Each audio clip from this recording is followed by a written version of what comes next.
첫 번째 예배를 우리가 드리고 있습니다. 오늘도 하나님 앞에 예배하러 말씀을 듣고 그 말씀에 아멘하며 하나님이 기뻐하는 삶을 살기 위해서 이제 모인 여러분 모두를 하나님이 축복하실 때 말씀이 들려지는 축복, 그리고 그 말씀 앞에 내가 겸비하게 결단할 수 있는 그런 하나님의 음성이 들려지고 결단이 있는 그런 예배 자리가 되길 주의 이름으로 축원을 드립니다. 우리는 살아가면서 원하지 않지만 탈진해서 삶의 리듬이 깨지는 그런 힘든 상황을 만나는 그런 경험을 할 때가 있습니다. 탈진이라고 하는 말은 아주 지쳐서 힘이 다 빠져나가고 아무런 의욕이 없는 상태가 되는 것, 이걸 말한다고 합니다. 매일 변함없이 활기차게 에너지가 넘쳐서 살면 좋지만 그럴 수 없잖아요. 그런데 너무 자주 탈진을 느끼거나 그런 증세를 오래 가지고 살아가게 되면 점점 삶의 의욕을 잃어버리고 소망이 없고 기대가 없는 하루하루를 그저 죽지 못해 사는 인생을 살게 된다 하는 말씀입니다. 탈진이 찾아와도 살아가야 하니까, 오늘 직장 나가야 되고 사업도에 나가야 되니까 살아가는 일에 너무 급급한 나머지 그런 것들을 무시해버리고 억지로 버티고 살아간다면 시간이 지날수록 무기력감은 더 깊어지고 기쁨이 사라지고 짜증스러운 삶을 살아가게 될 것입니다. 탈진은 누구에게나 찾아오지요. 오늘 본문에 엘리야라고 하는 사람이 등장합니다. 그는 하나님이 세우신 사람이고 사용하신 선지자예요. 당대 이스라엘 백성들에게 엄청난 영향을 끼쳤던 영적 거장이었습니다. 누구도 그의 삶을 흉내낼 수 없고 왕들 앞에서도 당당하게 하나님의 음성을 전달하며 살았던 사람입니다. 그가 기도했을 때 3년 반이나 하늘이 닫혀서 우로가 이슬도 내리지 않고 비도 내리지 않았습니다. 하나님의 말씀에 의해서 다시 순종하고 나가 기도했을 때 하늘 문이 열려서 가물었던 땅을 적시는 그런 소낙비가 떨어지는 그런 기적을 일으키기도 했습니다.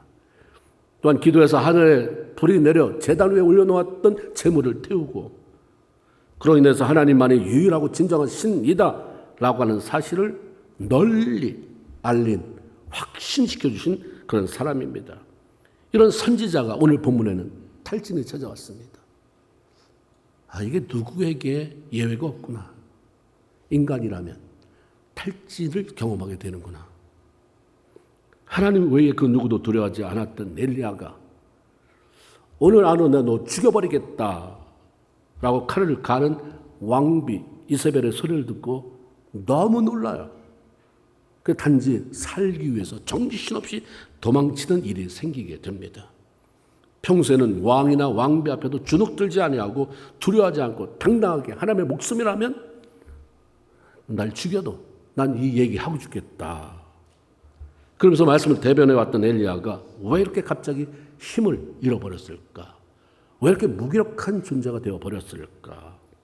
바로 얼마 전까지만 해도 영적으로는 충만했었습니다.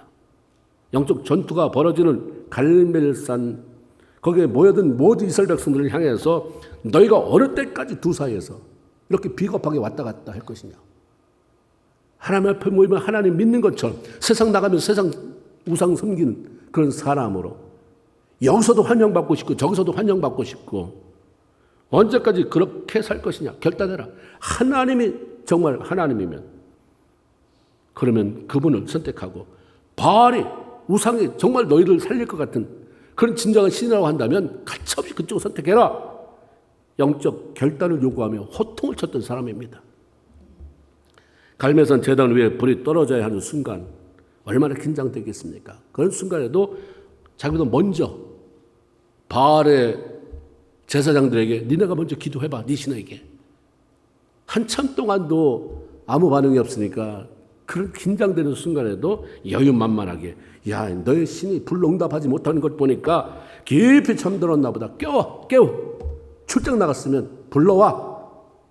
이렇게 조롱하기도 했던 사람입니다. 그 사람이 갑자기 약해져 버렸습니다. 힘이 다 빠져버렸어요. 엘리야는 영적으로 나약해져서 탈진된 게 아니었습니다. 단지 계속되는 사역 속에서 육체적인 피곤함을 관리하지 못한 거죠. 그러니까 이세벨의 그 소리를 듣고 놀라서 도망친 엘리야가 로뎀나무 밑에 산 게 뭐냐면, 하나님 나는 왜 이렇게 연약합니까? 심주서 이게 아니었어요. 그냥 엎어져 잤어요. 그러다 잠을 못 잔 거죠. 피곤이 굉장히 쌓여 있었던 것입니다. 정신없이 잤습니다. 하늘로부터 불이 내려오도록 기도하는 거 쉬운 일 아니죠. 하나님 함께 한다는 것은 확신하지만 보이지 않는 하나님, 내려올 때까지는 긴장을 풀 수가 없어요.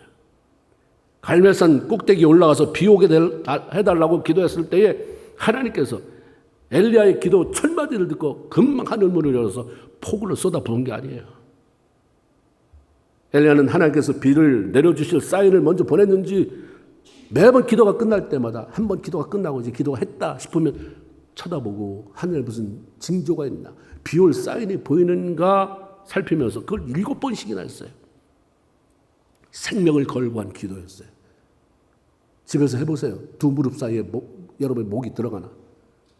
그때 그 기도의 자세가 그냥 자기 목을, 얼굴을 무릎 사이에 쳐박고 기도했어요.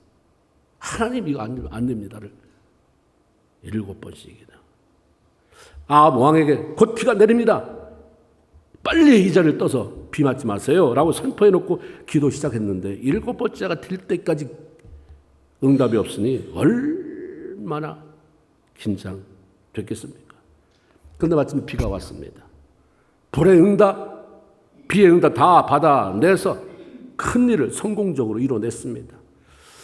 이런 상황 속에서 그동안 쌓였던 긴장이 풀려지고 피곤한 그 극심한 피로가 몰려왔을 것은 너무나도 당연한 일입니다. 그때 왕비 이세벨이 너 엘리야 오늘 반드시 찾아서 죽이고 말 것이다 라고 하는 협박의 소리가 들려옵니다. 너무 크게 들려왔어요. 그러나 이미 기력을 다 쏟아내고 피곤에 지친 엘리야는 육체와 마음이 위축되어서 독한 이세벨의 말을 저항할 힘도 반격해낼 능력도 다 잊어버렸습니다.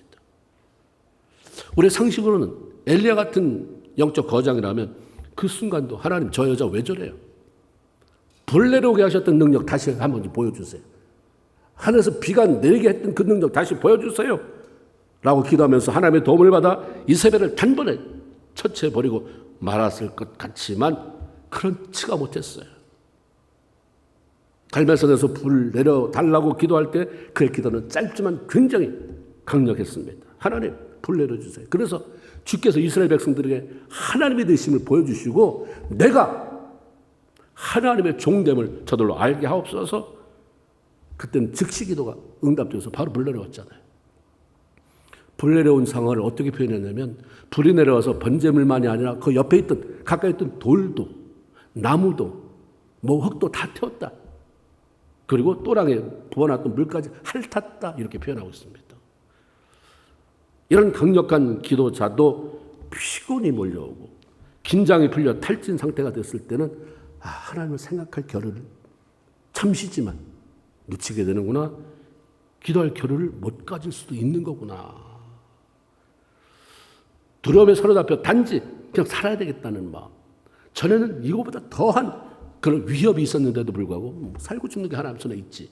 그런데 지금은 자기의 생명을 생각했어요. 내가 살아야 되겠다. 죽지 말아야 되겠다. 내가 나를 살리고 싶은 마음이에요. 정신없이 도망친 것입니다. 육체는 영을 태운 말과 같아요. 아무리 영적으로 살아있고 열정이 뛰어났다 해도 몸이 피곤하고 탈진 상태가 되어버리면 영이 원하는 대로 움직이지 않아요. 영 안에서는 막 기도해야지, 성경 봐야지 하는데 육체가 천근만근. 탈진한 엘리야에게 나타난 증상은 그렇게 썼어요. 죽고 싶은 마음이에요. 절망감. 사실 우리가 볼 때는 영적 희롱이잖아요. 그가 죽을 때 이스라엘 백성들은 이스라엘 병거와 마병이라고 그랬어요. 우리를 지켜준 게 왕이 아니었다. 무기가 아니었다. 너의 기도. 네가 하나님 앞에 서서 기도했던 그 기도 때문에 우리가 살았다. 이 나라가 지켜졌다. 이스라엘의 병거요 마병이다라고 했어요. 영적 거장. 근데 그가 탈진되고 나니까 그 입에서 나온 게 거장의 입에서 죽여주십시오. 죽고 싶다. 그리고 절망감이었습니다. 4절에 그가 죽기를 원하여 이르되 여호와여 넉넉하오니 지금 내 생명을 거두시옵소서. 내 조상보다 나은 게 하나도 없습니다. 얼마나 잘 살아왔습니까? 얼마나 위대한 일을 했습니까? 순간에 비교의식이 들어가니까 난 아무것도 아니구나. 괜히 쓸데없이 고생만 했구나. 누가 날 알아줄까? 뭐하러 이렇게 살아왔을까가 되는 거죠. 탈진이 위험한 것은 그렇게 하나님의 능력으로 하나님의 영으로 충만하여 담대하게 능력 있게 삶을 살았던 엘리야를 우울한 감정과 절망감으로 덮어버렸고 무기력감에 빠지게 만들었어요. 우리가 신앙인의 삶을 살아가면서 관리해야 될 게 참 많잖아요. 우리 신앙생활하면 물질 관리도 해야 된다, 영성 관리도 해야 된다, 무슨 관계 관리도 해야 된다. 그런데 참 그중에 중요한 것 하나가 탈진 관리예요. 탈진. 우리 피곤함을 관리하는 것입니다. 그러기 위해서 필요한 것은 몸이 피곤에 지쳐버리지 않도록 쉬는 법을 배우는 거죠. 쉬는 법. 노는 법을 배우는 게 아니에요. 쉬는 건 노는 게 아닙니다. 신체의 리듬을 찾는 거예요. 많은 사람이 그냥 신나게 놀아버리면 내 취미생활 열심히 하고 내가 가고 싶은 데 가서 마음대로 놀아버리면 그게 쉰다고 생각하지만 그런 놀면 피곤을 더해버릴 수밖에 없어요. 쉬는 것은 탈진한 몸을 회복시키는 것입니다. 그래 한 문장 가운데도 쉼표가 있습니다. 쉼표. 쉼표가 없는 문장이 있습니까? 다 쉼표를 찍어요. 다 끝났으면 끝났다는 표현으로 마침표를 찍잖아요. 이것을 무시하면 그 읽는 사람의 호흡이 아주 곤란해져요. 그리고 듣는 자도 불안해져요. 영원한 나의 목자신 내가 부족함이 없으나 너가 나를 나도 힘들고 듣는 여러분들 뭐 하는 소리야. 쉼표 없는 삶은 나도 힘들 뿐만 아니라 같이 사는 가족들도 힘들게 만들고 같이 일하는 동료들도 힘들게 하고 힘들어요. 주변 사람도 힘들어요. 쉼표 없이 사는 삶이 옆 사람을 기쁘게 절대 못합니다. 신명기 25장 17절 18절에 보면 이스라엘 백성들이 출애굽했잖아요. 광야를 지날 때에 아말렉의 공격이 왔어요. 그 광야에서도 아무것도 준비 안 됐는데 공격이 들어왔어요. 그때 당한 사람이 있었습니다. 이스라엘 백성 다가 당한 게 아니라 신명기 25장 18절에 이렇게 얘기해요. 피곤해서 뒤에 처진 약한 자들이 당했다. 같은 이스라엘 백성 출애굽한 그 같이 광야를 가진 사람들인데 피곤하다고 뒤로 자꾸 처진 사람이 결국은 당했다. 아말렉에게 공격해서 당했다, 죽었다겠죠. 피곤하면 쉽게 공격당하고 정복당합니다. 그렇죠? 영적으로 잘 쓰러진 사람, 나약해서 있을 수 있겠지만 피곤 관리가 안 되니까 피곤하다가 입에 달고 다녀요. 성도들은 피곤을 잘 관리해야 돼요. 탈진을 관리해야 됩니다. 쉼은 영적인 거예요. 육체를 혹사시키지 않고 적당히 쉬는 것도 하나님의 말씀에 순종하는 영적인 일이라고 하는 말씀입니다. 육체가 준비가 되어야 하나님이 주시는 영적인 감동을 행동으로 옮기며 살 수 있기 때문이에요. 피곤하게 지쳐 있어서 모든 일이 다 귀찮아진 사람이 자신의 배우자나 자식들이 하는 말에 귀를 기울일 수 있을까요? 옆에서 하는 사람의 말에 집중해서 성심성의껏 대답을 해줄 수 있을까요? 아니죠. 대충 듣고 대충 대답. 대충 들어서 마음에 안 차니까 또 물어보면 짜증. 왜 자꾸 뭘 얘기했다고 반복되면 섭섭해지고 오해가 생기고 관계가 멀어지게 되는 것입니다. 힘들 때 피곤할 때 애들한테 뭐라고 배우자한테 뭐라고 충고 이런 거 하지 마세요. 내가 짜증나서 좋은 말이 안 나가요. 인상도 그렇고 말투도 그렇고. 하나님은 첫사람 아담과 하와에게 그냥 에덴 동산 지어놓고 마음대로 따먹고 마음대로 실컷 놀아라 하지 않았어요. 일거리를 주셨잖아요. 경작해라, 지켜라. 내가 줬는데 잘 관리해. 더 잘 관리하고 여기 침입자가 생기지 않도록 지켜라. 그 이후에 하나님은 모든 사람에게 아담 하와 봤지? 열심히 일한 것처럼 너도 열심히 일하고 살아라. 그렇게 말하지 않고 일곱째 날에는 일로부터 떠나서 쉬어라. 처음에 창세기 2장 2절을 보면 세상을 창조할 때 그렇게 만들어 놓으셨어요. 하나님이 지으던 일이 7번째 날에 이를 때 마치니 그 지시던 일이 다음에 7째 날에는 안식하시니라. 하나님이 뭘 쉽게 했다고 하나님께서 안식하겠어요? 이제 살아갈 사람들, 욕심내면서 쉴 줄 모르고 살아가는 사람들에게 이제 쉼표를 거기다 찍어주시는 거죠. 피곤하다는 말이 열심히 산다는 말은 아니에요. 아, 너 요즘 너무 열심히 일해서. 아니요. 나 요즘 너무 바보스럽게 살아서 피곤해지. 열심히 살아서 피곤한 건 아니에요. 피곤하다는 말, 이걸 가지고 성경적으로 볼 때, 비춰볼 때 쉬라는 하나님 말씀에 불순종하고 있는 것입니다. 그거 다를 바가 없어요. 하나님은 우리의 쉼에 관심이 많아요. 우리가 일하는 일터에 나가서 직장에서 사업자에서 일하는 것도 관심이 많지만 그 외에 쉬는 것에도 관심이 많습니다. 그러니까 출애굽기 23장 12절에 너는 엿새 동안에 내 일을 하고 7째 날에는 쉬라. 쉬라. 이렇게 딱 단정적으로 말씀합니다. 너만 쉴 게 아니라 내 소와 내 나귀가 쉬게 만들고 내 여종의 자식과 나그네의 숨을 돌리게 해라. 너무 표현이 좋잖아요. 그 사람들도 좀 숨 좀 돌리게 해. 네가. 시편 23편 2절. 1절은 여호와는 나의 목자시니 내가 부족함이 없으리로다. 2절은 그가 나를 푸른 초장에 누이시며 쉴 만한 물가로 인도하시는도다. 먹이시고 마시게 하는 거지만 결론은 쉬게 하시길 원하시는 하나님. 자기 양떼가 백성이 자녀가 쉬는 걸 원했어요. 열심히 일한다고 너 열심히 잘한다 또 해라 이러잖아요. 쉬어라. 푸른 초장에 내가 찾아가서 눕는 게 아니라 하나 그 목자가 양을 누이게 하잖아요. 양을 누이게 그쪽으로 이끌어 누울 만한 것을 이끌어 주시는 쉬어라. 인간은 계속해서 일만 하도록 만들어지지 않았습니다. 쉬면서 아까 말씀한 거죠. 숨을 돌리는 시간 이게 필요해요. 우리가 부부간에 싸울 때 난 놀았단 말이야 이런 말이에요.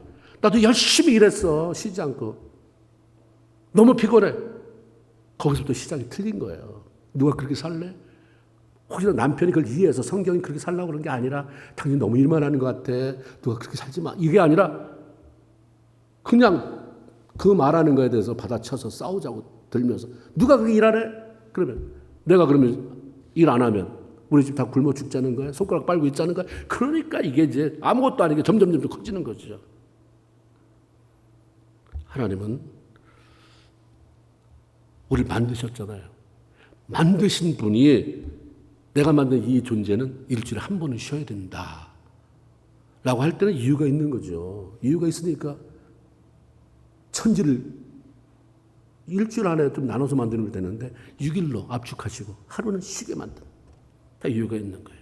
제 체를 7번째 날 하루 쉴 때 그 쉼을 통한 회복이 일어나기 때문입니다.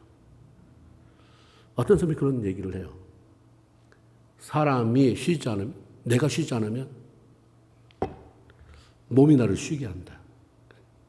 내가 쉬지 않으면 몸이 아프든지 뭐 어떤 뭐 이렇게 만들어서 나를 안 쉴 수 없게 만든다. 근데 우리가 몸이 쉬게 만들기 전까지는 내가 쉬는 걸 잘 못하잖아요. 의사들이 몸의 원리를 발견하기 전부터 하나님은 그렇게 만드셨어요. 쉬어야 회복이 일어난다. 쉼이라는 리듬을 타야 몸이 부드럽게 굴러가겠죠. 쉬면 어떤 일이 일어나는지 우리는 의학적으로 뭐 과학적으로 잘 모릅니다. 그러나 우리 몸이 정상적인 리듬을 타게 되고 그래서 머리가 맑아지고 뭐 의욕이 생기기도 하고 이걸 우리가 느낄 수 있습니다. 쉼이 이루어져야 활력도 없고 그 다음번에 내게 다가올 일들 기쁨으로 맞이할 수 있습니다. 그럼 우리가 쉼을 통해서 무엇을 할 것인가? 아까 말씀드린 것처럼 노는 게 쉬는 게 아닙니다. 쉰다고 가족과 더불어 휴가를 떠나는 사람 있잖아요. 별로고 별로서 우리 가족 다 한번 쉬어보자 그러면서 휴가를 갔는데 더 피곤하다고 그래요. 휴가 후유증이 있다고 얘기해. 왜 그렇습니까? 쉬지 않고 놀기만 해서 그래요. 진정한 쉼은 노는 게 아니라 하나님과의 교제 속에서 그분의 위로를 받는 거예요. 친밀감을 회복하는 거예요. 난 일하면서 맨날 성경 듣고 맨날 성경 암송하고 간증 듣는데 무슨 따로 놀러 가서까지 일하면서 듣는 것은 집중이 안 되잖아요. 휴가 속의 하나님과의 교제는 뭐냐면 깊이 들어가는 거예요. 아무도 방해받지 않는. 일하는데 메꾸는 연장선. 그거 말고요. 그냥 내가 그만을 위해서 하나님 안에서 쉼을 얻고 회복되기 위해서 따로 내는 시간들이 필요한 거죠. 우리 믿는 사람은 휴가가 놀러 가자가 아니라 그 가운데 쉬러 가자. 그 쉼이 하나님과의 관계 속에서 다시 재충전되는, 그렇죠? 교제하는, 위로받는 친밀감을 회복하는 시간이 되게 만들어야 합니다. 그래서 하나님은 출애굽기 20장 8절에 보면 안식일을 기억하여 거룩히 지켜라 말씀합니다. 일곱째 날 아무것도 일하지 않고 거룩하게 누워 있어라. 가서 나쁜 짓 하지 말고 차라리 집에서 아무것도 하지 말고 거룩히 누워 있어라. 어디 가서 놀다가 실컷 놀러 가서 실컷 재밌게 놀다 와라가 아니라 거룩히 지켜라고 하는 것은 예배. 하나님을 만나서 영이 회복되고 살아갈 힘을 얻는 시간이 되게 하라는 거예요. 그래야 육도 회복이 되죠. 예수님은 이 땅에 사는 동안 그 누구보다도 열심히 바쁘게 사셨어요. 근데 탈진이 없었어요. 왜 그랬을까? 두 가지가 있더라고요. 하나는 지금 숙면하시는 분이구나. 숙면. 잠을 깊이 드시는 분이구나. 제자들과 함께 배를 타고 갔을 때에 풍랑이 일었잖아요. 다 무서워 벌벌 떨면서 다 피곤해요. 예수님 따라다니면서 사역을 해서 다 피곤한데 잠을 못 자는 거예요. 무서워서. 가라앉을까 봐. 물이 침몰해서 내가 거기에 익사당하지 않을까. 근데 예수님은 주무세요. 불편한데도 베개를 비고 주무셨다. 고물에서 베개를 비고 주무셨다. 얼마나 마음이 천하태평이면 그랬을까. 마음이 늘 평안했구나. 마음이 늘 이렇게 좀 여유가 있었구나. 그래서 숙면했구나. 다 피곤하니까 하나 풀렸어요. 또 하나는 그분은 늘 한적한 곳을 찾아다니셨어요. 한적한 곳. 그래서 하나님과 교제를 나누면서 살았어요.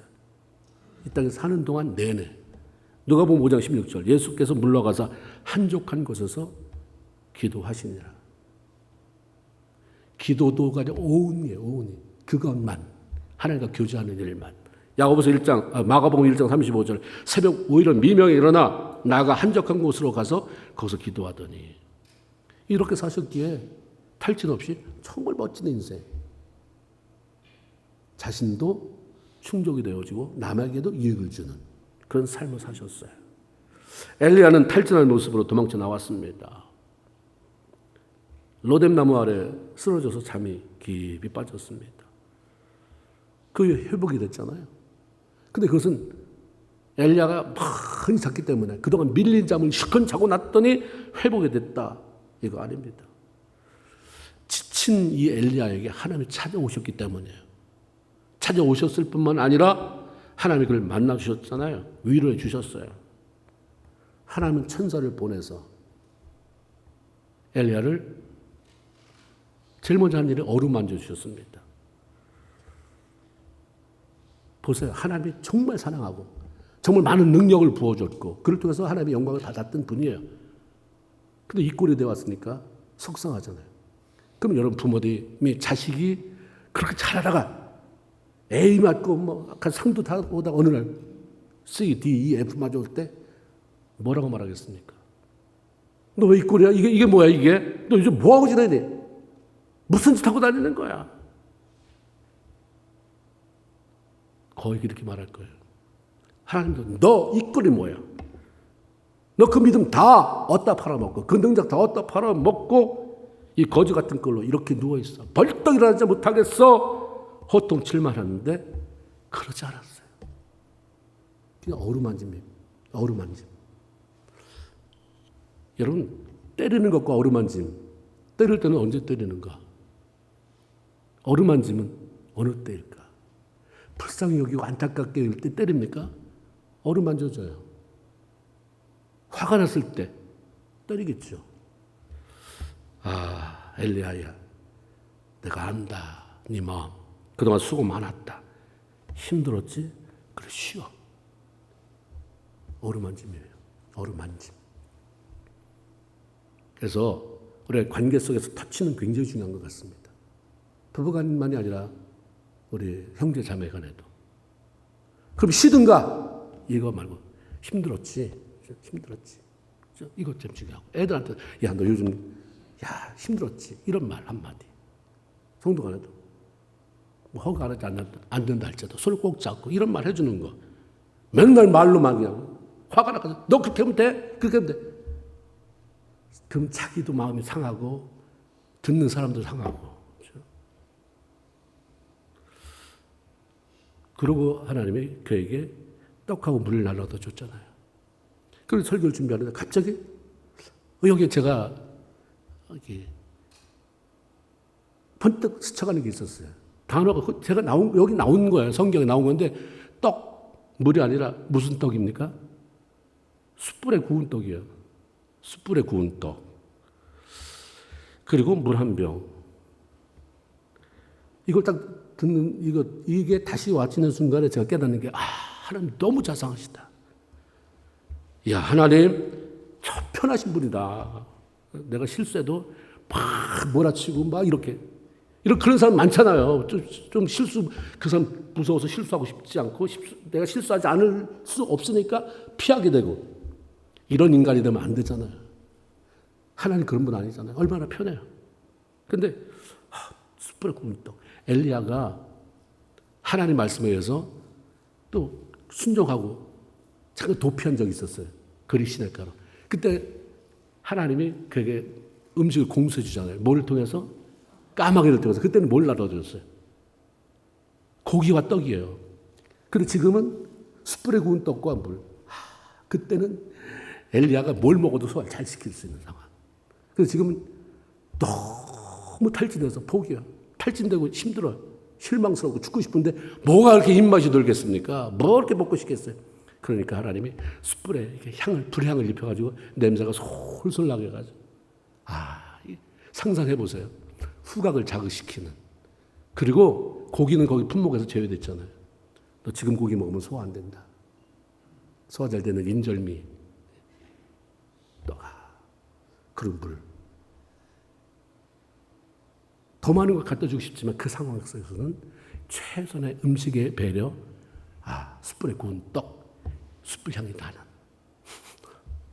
말은 못해도, 움직여 못해도 숨을 쉬면서 자고 있을 거 아니에요. 이렇게 하나님, 재촉하지 않는 하나님, 위협하지 않는 하나님, 가장 뭐가 좋은지를 아셔서 배려하고 그렇게 상을 베푸시는 하나님. 내가 믿는 하나님이 이런 하나님이구나. 이런 하나님을 경험하지 못하니까 맨날 그 하나님 무섭고 이놈은 신앙생활 안 하면 안 돼. 우리 엄마 때문에 안 나갈 수 없고 우리 부모 때문에 안 믿을 수 없고 우리 형제 자매 부인 때문에 안 믿을 수 없고 우리 자식 때문에 안 믿을 수 없고 이렇게 끌려다니다 보면 아무것도 남는 게 없고 끌려가면 항상 상처가 남아요. 여기 찍찍 끌려가니까 여기 끌려서 여기 받은 까진 상처들. 그러니까 영광스러운 신앙생활이 아니라 안 믿을 수 없어 믿는 신앙생활이 되니까 시간이 가도 남는 게 없고 그냥 하나님에 가까이 가고 싶지는 않은 거예요. 어쨌든 멀찌감치 가다 어느 순간에 도피하자, 도망가자가 돼버리는 거죠. 너무 좋으신 분이에요. 너무 자상하신 분입니다. 다 아세요, 여러분의 기호를. 그래서 우리끼리 이거 아니에요. 너한테 맞는 개별적으로 하나님 역사하시는 분입니다. 다시 오셔서 또 어루만집니다. 먹고 힘내. 그거 가요. 너 내가 이거 어떤 건데 왜 안 먹어? 왜 안 먹어? 이러지도 않아요. 갖다 놓고 먹고 힘내야지. 그리고 가요. 다시 오셔서 또 눌러주시고 또 공급해 주시고. 갔더니 배고픈 엘리야가 먹었어요. 아직 기운은 나지 않았지만 먹고 또 자고 먹고 또 자고. 마침내 회복됩니다. 그러고 나서 일어나 더 큰 사명으로서 달려갔다라고 말하지 않아요? 우리는 주님으로부터 참 많은 걸 배워요. 때로 주님이 가르쳐준 것을 그대로 실천하는 사람을 통해서 많은 걸 배워요. 지친 사람 위로하는 법도 배우게 됩니다. 지친 사람, 지친 배우자, 지친 자녀들, 지친 교육자들 너무 몰아세우지 마세요. 재촉하면서 불편하게 만들고 스트레스 주지 말아야 돼요. 자기 성격대로 호통치면서 성질 내지 말고 지친 상태에 그 입장에 빠진 사람을 역지사지 입장을 바꿔놓고 생각하면서 배려하고 위로하는 것이 필요하죠. 배우자나 자녀들이 짜증이 심해질 때 당신 말이야 요즘 왜 그래? 너 왜 그러니? 요즘 제가 배가 불러서 그래. 이러지 말고 너 요즘 많이 힘들구나. 너 뭐 고민되는 거 있어요? 없어 해도 그렇게 말해준 그 말이 너무 나를 살리는 거예요. 그래 마중물이 돼서 뒤돌아서 딴 데서 그 하나님 앞에 몸부림치면서 기도하고 성경 뒤적거리고 유튜브를 통해서 선교 방송 들으면서 해결이 된다 할지라도 그렇게 할 수 있는 기본 그런 마중물의 효과는 그런 데 있는 것입니다. 말투만 바꿔도 우리 인생이 달라져요. 우리는 자주 힘들어합니다. 어떤 문제들 때문이 아니라 하나님 위로 속에서 제대로 쉬는 삶을 경험하지 못하기 때문입니다. 마태복음 11장 28절 주님이 또 우리를 초청하시네요. 수고하고 무거운 짐진 자들아 다 내게로 오라. 내가 너희를 쉬게 하리라 말씀합니다. 쉬게 하리라. 쉬게 함께. 집 떠날 생각만 하지 말고 휴가 가서 어디 가서 진탕 놀다 와야지 이 생각하지 말고 진정한 쉼 내가 준다니까 오라고 초청하잖아. 그냥 오면 돼. 주 안에서 진정한 쉼을 얻고 일어서서 하나님의 영광으로 남은 삶을 활기차고 멋지게 살아드리는 그 모습이 가정도 살리고 교회도 살리고 그 아름답게 살아가는 저 여러분 모두가 되기를 주의 이름으로 축원을 드립니다. 아멘. 기도합시다. 우리 한번 결단하고 내 삶을 돌아보면서 하나님 앞에 기도하는 시간 됐으면 좋겠습니다.